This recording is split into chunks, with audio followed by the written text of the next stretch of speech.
இந்த அரசாங்கத்தை பொறுத்த வரைக்கும் ஒரு துளி விஷயம்தான் வெளில வந்திருக்கு. இங்க அரசாங்கத்தை சரியா நடத்த முடியாம திணறிக்கிட்டு இருக்காங்க. இத மாற்றுப்பாதையில கொண்டு போகணுங்கிற ஒரே எண்ணத்தினால அவங்க செய்யற தவறுகளை வெளியில போகாம மாற்று முயற்சியில இந்த மாதிரி வேலையெல்லாம் செஞ்சுக்கிட்டு இருக்காங்கிறதா அனைத்து இந்திய அண்ணா திராவிட முன்னேற்ற கழக சட்டமன்ற உறுப்பினர் அவரை பார்க்கறதுக்காக உடல்நல விசாரிக்கிறதுக்காக வந்தோம். வேற என்ன அரசியல் எல்லாமே கலந்து இருக்கும். தொடர்ந்து அதிமுக அடுத்தடுத்த தலைவர்களுக்கு சலசலப்பு இவரு எடப்பாடி பழனிசாமிக்கும் செங்கோட்டையன் இப்ப எடப்பாடி இவரு ராஜேந்திர பாலாஜிக்கும் அது மற்றவங்க ஒருத்தர் பேசிட்டாங்க அப்படிங்கிறது இல்லை. எங்களுடைய இயக்கம் தலைவர் ஆரம்பிச்சது. அது மக்களுக்காக ஆரம்பிச்சது. திமுக மாதிரி கிடையாது. நாங்க எங்களுடைய நிறுவன தலைவரே இது மக்களாட்சின்னு தான் சொல்லியிருக்காரு. அதே வழியில தான் புரட்சி தலைவி அம்மாவும் வந்தாங்க. எங்க கிட்ட இருக்கிறவங்க எல்லாரும் அப்படித்தான். நானும் அதே வழியில தான் இருக்கேன். அதனால நல்ல ஒரு ஆட்சியை 26ல நாங்க கொடுப்போம். அது மக்களாட்சியா இருக்கும். அதாவது வெளியில 4 பேர் நினைக்கலாம் இந்த அதிமுகவை சுக்குநூறா உடைச்சிடலான்னு. அது எப்படி இருக்கு அப்படின்னு சொன்னா, கடல்ல உள்ள தண்ணிய நான் ஒரு பக்கெட்டால எல்லாத்தையும் எடுத்து வெளில ஊற்றிடுவேன் அப்படின்னு சொல்றாங்க பாருங்க. அதுக்கு ஈக்குவலா இருக்கு.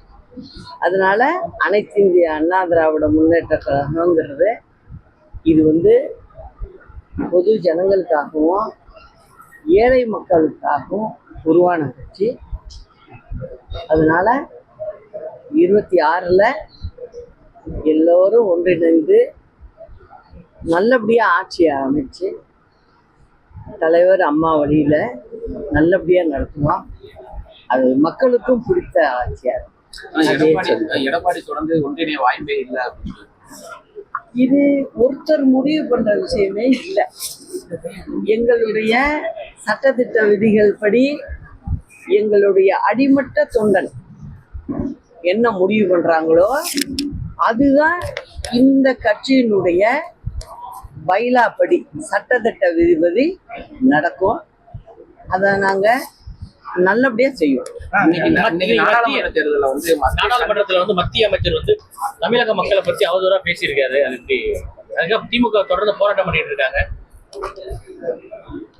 அதாவதுங்க, திமுக மத்திய அரசுன்னு பார்க்கணும். முதல்ல மத்திய அரசுன்னு பார்த்தாதான் இங்க ஆட்சிய சரிவர நடத்த முடியும். நீங்க சண்டை போடுறதுக்காக நீங்க மக்களுடைய வாக்கை வாங்கி போய் பார்லிமெண்ட்ல உட்கார்ந்துருக்கீங்க அப்படின்னா வர்ற 26 தேர்தல்ல அதுக்கு உண்டான பதில தமிழ் மக்கள் நிச்சயம் கொடுப்பாங்க. ஏன்னா எதுக்காக சொல்றேன்னா, இங்க அரசாங்கத்தை சரியா நடத்த முடியாம திணறிக்கிட்டு இருக்காங்க. இத மாற்றுப்பாதையில கொண்டு போகணுங்கிற ஒரே எண்ணத்தினால அவங்க செய்யற தவறுகளை வெளியில போகாம மாற்று முயற்சியில இந்த மாதிரி வேலையெல்லாம் செஞ்சுக்கிட்டு இருக்காங்கிறதா என்னுடைய கருத்து. இன்னைக்கு தமிழ்நாட்டில் நடந்துட்டு இருக்கு. அதாவது இது இந்த அரசாங்கத்தை பொறுத்த வரைக்கும் ஒரு துளி விஷயம்தான் வெளில வந்திருக்கு. இன்னும் போக போக பாருங்க, 26 தேர்தலுக்கு முன்ன நிறைய விஷயங்கள் வரும். ஏன்னா அந்த அளவுக்கு இந்த அரசாங்கத்தை சீர்கெடுத்து நடத்திக்கிட்டு இருக்காங்க. அரசாங்கத்தினுடைய முழு பங்குதாரர் இதுல பங்குதாரரா இருக்கு டாஸ்மாக்ல. அந்த டாஸ்மாக்லயே இந்த வேலை நடக்குது. அது மட்டும் இல்ல, ஒவ்வொரு ஃபேக்டரியிலையும் ஆர்டிஓ, 2 தாசில்தார், இவங்க 24 மணி நேரமும் டியூட்டியில இருப்பாங்க. அவங்களும் அங்க இருக்கும்போது எப்படி பிளாக்ல லாரியில ஏத்தி வெளில போறது, எப்படி போகுது, இப்ப ஒன்னொன்னா கண்டுபிடிச்சிட்டு இருக்காங்கல்ல. எல்லாத்துக்கும் பதில் சொல்ற காலம் திமுகவுக்கு வரும்.